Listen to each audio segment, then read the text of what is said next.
How's it going, crew? This is Happy Days, and welcome to episode 1 of our Expert Mode Survival series. This has been highly requested by a lot of you, and the purpose of this series will be to provide some really handy tips and tricks for various stages of Expert Mode, so you can not only survive, but also thrive. The cool thing about this series too, guys, is that each week you'll be invited to share your own tips and tricks via our Steam group, and if yours get picked out, you'll get yours featured in the video along with your name. Kind of like a shout out. How cool is that? Alright, let's get started. Okay, the first tip we're going to be looking at is actually a surprisingly simple one, and you can do this really early on. And it's just using basic crafting materials to make accessories early in the game. Now, the white string is something that's been added in the 1.3 update. And even if you're not using yo-yos, you can actually make white string and equip it, because early on in the game you normally don't have any accessories, to benefit from additional things. Like we just got a spiked white string which gave us damage. This one, damage again, precise, so we even got a little bit of crit there. Two other interesting accessories you can make early on are obsidian skulls. Now, you can't mine obsidian until you've got a decent pickaxe, but you can blow it up. And if you found bombs, and they are pretty common underground, you can just blow up the obsidian yourself. They only cost 20 to make, and occasionally you are going to get nothing, so they don't have a modifier, but you can see here we just got a spiked one. The other thing you can craft, and I didn't actually think of this one myself, is with a metal bar, fairly common one, and just chains. If you go to a table, you can actually create the watch accessory. Wow, lucky, woo! That's so cool. And that's another accessory you can equip really early on. They only cost 10 metals, 2 in a row. That is lucky. Oh gosh, and menacing, oh my gosh. Oh wow, that's just crazy. Okay, so as you can see, guys, really cool way to get some extra stats early on in the game using fairly common accessories. Number 2 on our list today is that you can actually fish up some amazing items from the ocean, such as the reaver shark and the sawtooth shark, and you can do it earlier than you think, because you can get 50% fishing power really easily. So using the bug net from the merchant, you can catch wormies, and if you get fallen stars at night time, you can actually make enchanted night crawlers, which have a higher bait power, 35%. Then at your anvil, get some iron bars out, and you can craft the reinforced fishing pole, which has a fishing power of 15%. When you put that together with the enchanted nightcrawler, it gives you the 50% chance, which is just that level that's high enough where you won't get the penalty when you're fishing. So you won't be fishing up things like tin cans and that, as long as you're fishing in the ocean. So let's go try it out. And here we are at the beach, and I've just made a tiny little beach hut so that ferocious crab can't eat my face off. But in all seriousness, it's a really easy way just to chill out, not get attacked by mobs, and do a bit of fishing. And you can see even the angler is so relaxed here, he's sleeping in the water. Now, some things you might know is certain times of the day actually boost your fishing power, and if it's raining, you get a massive fishing bonus as well. I think it's up to 20 or 30%. So you might even want to wait until it starts raining to use something like this. It speeds up your fishing immensely. And as you can see, we've caught some crates already. We've got some bomb fish, like how I was just talking about how we need bombs to blow up obsidian. So it kind of all works together when you think about it. Now, with a 50% fishing chance, you've got about a 1 in 100 chance to get the reaver shark. So it might take some patience, but bait is fairly common. So if you stick at it, you'll get it eventually.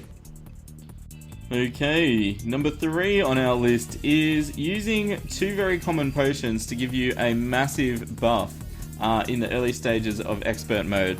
Now, I've talked about making gardens early in the game a lot, and you can make clay pots with just basic clay, and really the only herb you need to focus on at the start is daybloom. Daybloom can be found during the day when it's blooming, and with about 20 clay pots worth, or as many as you can manage, you can actually make a really good sustainable daybloom farm, to the point where you want other herbs, you already have a massive supply of it. Alright, Then using some sand, you can make some glass bottles just by changing the sand into glass, and then you can change the glass into glass bottles. Alright, the last thing we need to do is just find any water supply, and it doesn't need to be deep, and you don't actually take the water, you just stand in it and drink it up like that. Alright, so the two potions we're going to be using, and they're very, very common, are the Iron Skin Potion and the Regeneration Potion. So let's open up our chest here, and using a mushroom, Daybloom, and bottled water, you can make the Regeneration Potion, which gives you bonus life regen, which is so handy.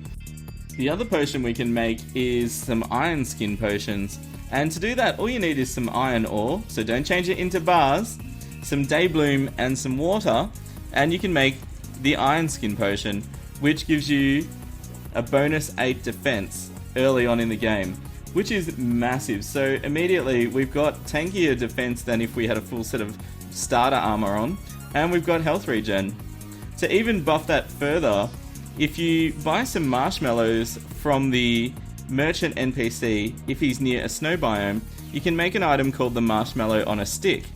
And I'll be honest with you, it is a little cumbersome, but it is a great way to get some food and the well-fed buff early on. All you need to do is equip it, stand over a fire like this, ooh, nice and toasty, and then after about 10 seconds, it'll actually change into a cooked marshmallow. So you need to be patient, it is working, even if you think it's not.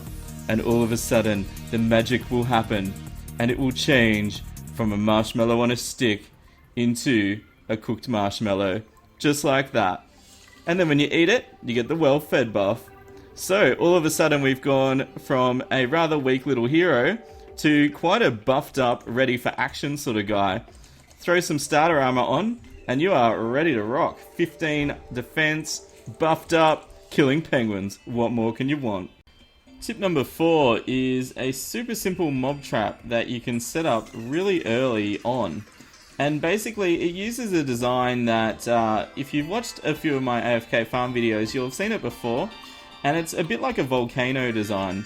And it exploits the fact that the mobs in Terraria have a very simple fighter AI. So slime, zombies, all that sort of stuff. They all use the same sort of attack pattern, and it's exploited rather easily. So what you want to do is you want to make the mouth of the volcano about 6 blocks wide, and then build the walls nice and high, so the mobs, once they fall in, they pretty much can't get out. Alright, then what you want to do is just sort of build the sides nice and slanted, so it's a bit like a volcano, I suppose. And this allows the mobs just to walk up nice and easy on the sides and make their way in. Now, an extra little tip, if you actually hammer the sides and make it slanted, even demon eyes will fly up the sides, because flying mobs will glide along surfaces that are smooth. So that's pretty handy. So I'll finish this off and then let's see it in action. Okay, so here's our farm in action. And as you can see, the mobs just walk up and fall in the pit.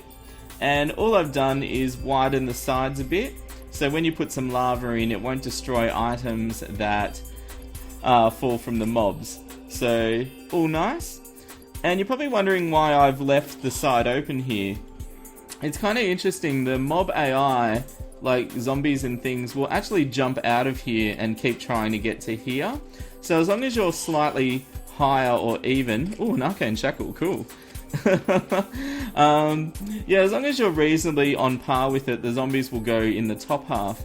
Now, the one tricky thing about using this trap is dripplers float. They've got the pixie AI, where they just float in midair. But what's interesting about them is if you walk to this area, they'll float above the platform, and they won't actually hurt you. But what's kind of cool about using a platform is you can hurt them just by auto-swinging a pickaxe, you could use a yo-yo, it really doesn't matter what you're using. So you can just sit there and start swinging. Now obviously if a zombie or a blood zombie or something like that comes, you can just quickly run back to your safety hole here, wait till they jump in the pit, and then move back to the dripplers and finish them off. Super easy farm, guys. All it needs is some blocks and a bucket of lava, and you're set to go. And as you can see, we already got a shackle out of it, so that's a score. And hopefully we get the money trough, which would be really, really cool. Okay, everyone, that does it for our first episode of our Expert Mode Survival series. There's a link in the description to our Steam group, so if you'd like to get involved and share some of your amazing tips, they could be featured in our next episode. So the topic for next episode is pre-hard mode in general, expert tips. So if you've found something that works really well for you, come and share it, and yours could be featured in the next episode. Can't wait. And the piggy is suspiciously staring at me. What do you want, piggy? What do you want? Alright, it's time for some shoutouts as always. Tongue-tied today. Okay, our first one is from Francisco Juarez, and they've asked me to say in a Gavin voice, I need ammo and cheese. I need ammo and cheese. Oh my gosh, maybe a gun that fires cheese? That's interesting, Francisco. I like it. Thanks for the request. Our next one is from Wolf Lover, and they've asked me to say in a posh British accent, any random thing. Thanks, that's random. Thanks, Wolf Lover. Our next one is from Sinan. Oh, okay, I'm gonna try and pronounce this right. Sinan Kenlilar. I'm sorry. It's, oh my gosh, I try my best with pronunciation. And they've asked me to say in Adam Jensen's voice, who's from Deus Ex, and they've asked me to say, I never asked for this. And I had to look it up on YouTube. Like, I've played Deus Ex, but I wanted to see the reference. And all these people are just posting, like, random comments, and then you replay the 3-second video, and it's just Adam Jensen going, I never asked for this. It was really funny. Alright, thanks, Sinan, that's awesome. And next one is from Yelsu Gaming, and they've asked me to... Oh, this is two people. The first person saying, Sir, yes you, what's your name? And the next one goes, I go by the name of Tim. And I think that's off the back of our episode about finding Tim in the Expert Wolfgang the Warlock world. That's really cool. Thanks, Yelsu, that was awesome. And our last one is from Chris Poteet, and they've asked me to say in an Arnold voice, take that cookies to the chopper. Love it, love it, love it. Alright guys, thanks so much for watching. I'm really tongue-tied today, oh my gosh. Thanks so much for watching as always. And you know how I feel with each new series. Show it some love, leave those likes. And it really makes me happy, and it really gets me motivated to make more of them. Okay, keep those comments coming. And I suppose if you can't access our Steam group, leave your comments or your tips in the comments, and I can get them from there too. So don't feel that you're left out in the cold just because you can't access Steam. And if you haven't subscribed yet, guys and girls, click the little HD icon in the bottom right corner. You won't be disappointed. Here's the most important part, as always, you will stay happy, and I'll see you soon. This is Happy Days with a Flying Pig, signing out. See ya! And that means that ectoplasm will be, getting farmed nicely. And you can see that was dead easy to set up that. So the mobs can cruise up the sides, the mimics can get in, which is one of the main things. Yeah, we've got lots of good loot. Oh, he's got 3,000 health!